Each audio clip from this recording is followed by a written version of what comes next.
আছে, যার চোখের সামনে সদা সর্বদা মদিনা শরীফের স্মৃতি ভাসে, এমন কোন মানুষের পক্ষে নবী পাক সাল্লাল্লাহু আলাইহি ওয়া আলিহি ওয়াসাল্লামের জিকির করা মানায়? আমার মতো এক নাদানের পক্ষে এত বড় জাত, যার এত সম্মান, যিনি এত সুন্দর, যিনি এত দয়ার, তার সম্পর্কে আলোচনা করা আমার পক্ষে মানায় না। আজকে যে উদ্দেশ্যে আজকের এই অনুষ্ঠান, এই মাহফিল, এই জিকিরের মাহফিল, আল্লাহর হাবিবের স্মরণের এই মাহফিল, এই উদ্দেশ্যে আমি তিনটি কথা বলবো। প্রথম হলো একটি হিকমত, দ্বিতীয় হলো একটি ঈমান, আর তৃতীয় হলো একটি আমল। একটি হিকমতের কথা বলবো, একটি ঈমানের কথা বলবো, আর একটি আমলের কথা বলবো। আল্লাহ রাব্বুল আলামিন কোরআন শরীফে ইরশাদ করেছেন, ওয়াল্লাযী জাআ বিস-সিদকি ওয়া সাদ্দাকা বিহি উলাইকা হুমুল মুত্তাকুন। ওয়াল্লাযী জাআ বিস-সিদকি ওয়া সাদ্দাকা বিহি, যিনি সদাকত নিয়ে এসেছেন, যিনি সত্য বাণী নিয়ে এসেছেন, আর যিনি এই বাণীকে সাপোর্ট করেছেন, সত্যায়িত করেছেন, তাসদীক করেছেন, কসম সেই দুই জাতের। যিনি সত্য বাণী নিয়েছেন, কসম সেই জাতের। যিনি সত্য বাণীকে সত্যায়িত করেছেন, তারও কসম, আমার আল্লাহ রাব্বুল আলামিনের এই কসম। হিকমত ইসরা এবং মেরাজ সম্পর্কে অনেক আলোচনা আমরা শুনেছি,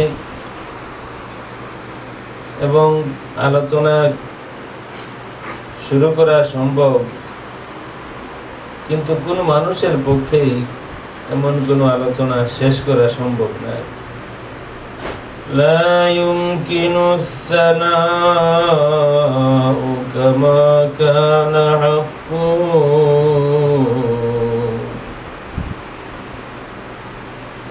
لا يمكن الثناء كما كان حقه بعد خدا بزرگ توئی قصہ مختصر। শেষ করা সম্ভব না। আল্লাহর হাবিবের আলোচনা করে আমরা আল্লাহ রাসূলের ইজ্জত বাড়াতে পারবো না। আল্লাহর হাবিবের আলোচনা করে আল্লাহ রসুলকে দুনিয়াতে আরো ফেমাস বানাতে পারবো, এমন কোনো আশা এবং এমন কোনো বিশ্বাস কারো মনে থাকা ঠিক নাই। বরং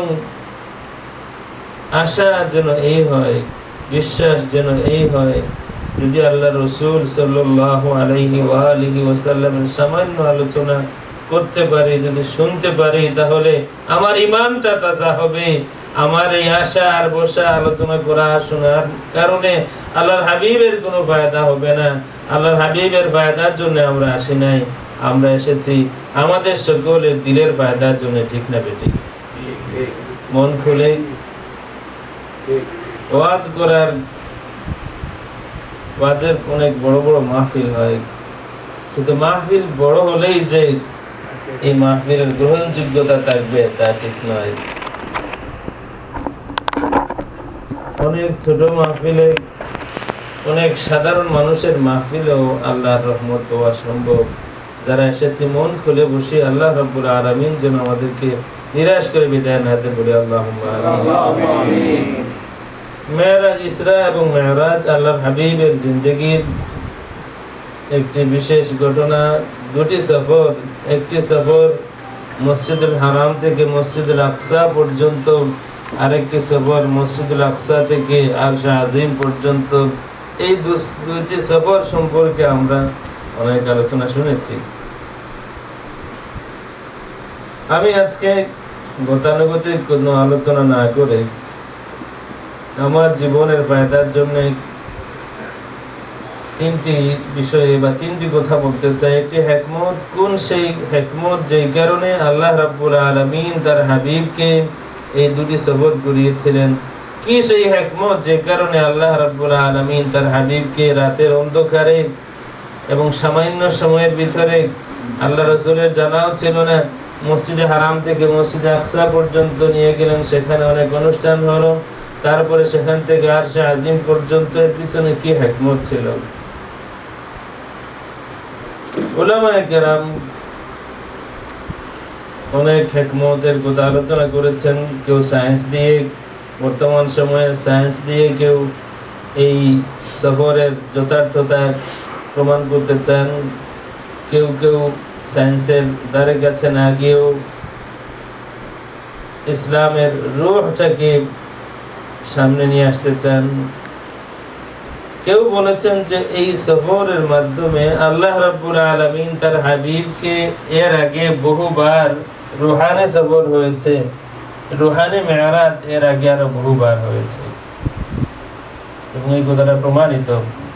আল্লাহর হাবিব সাল্লাল্লাহু আলাইহি ওয়া আলিহি ওয়াসাল্লাম রুহানি ভাবে সফর করেছেন বা মেরাজ করেছেন, রুহানি মেরাজ বহুবার হয়েছে।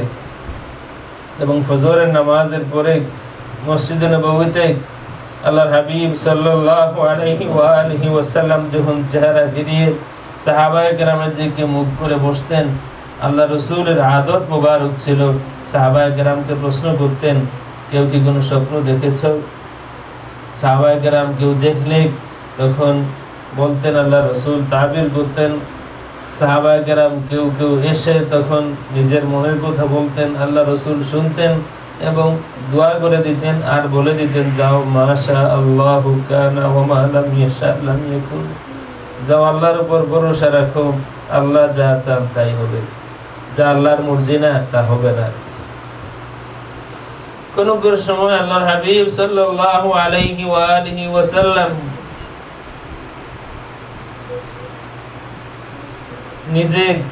নিজের খাবের কথা বলতেন। এমনি করে একদিন আল্লাহর হাবিব একটি রুহানি মেরাজের খবর দিলেন। ফজরের নামাজের পরে সাহাবায়ে কেরামকে নিয়ে বসেছেন, আদত মোতাবেক সাহাবায়ে কেরামের কাছ থেকে জানতে চাইলেন, কেউ কি কিছু দেখেছো? এরপরে হুজুর নিজে বলেন, আমি কিছু দেখেছি আজকে। তিনি বললেন, আল্লাহ রাব্বুল আলামিনের মুলাকাত হলো। আল্লাহ রাব্বুল আলামিন আমার কাছে জানতে চাইলেন, ইয়া মুহাম্মাদু ফীমা ইয়াখতাসিমুল মালাউল আ'লা, হে মুহাম্মদ, মালায়ে আ'লা ঊর্ধ্ব জগতে ফেরেশতারা এখন কি করতেছে তুমি কি বলতে পারো?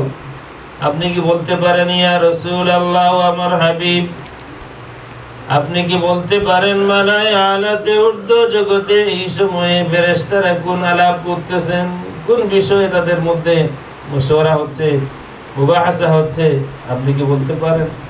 হুজুর বলেন, আমি বললাম, ইয়া আল্লাহ, আমি বলতে পারছি না। হুজুর বলেন, আল্লাহ রাব্বুল আলামিন তার কুদরতের হাত মুবারক আমার গর্দানের উপরে রাখলেন। হুজুর বলেন, হাতটা রাখার সাথে সাথে আমার সিনা পর্যন্ত, বুক পর্যন্ত ঠান্ডা অনুভূত হলো।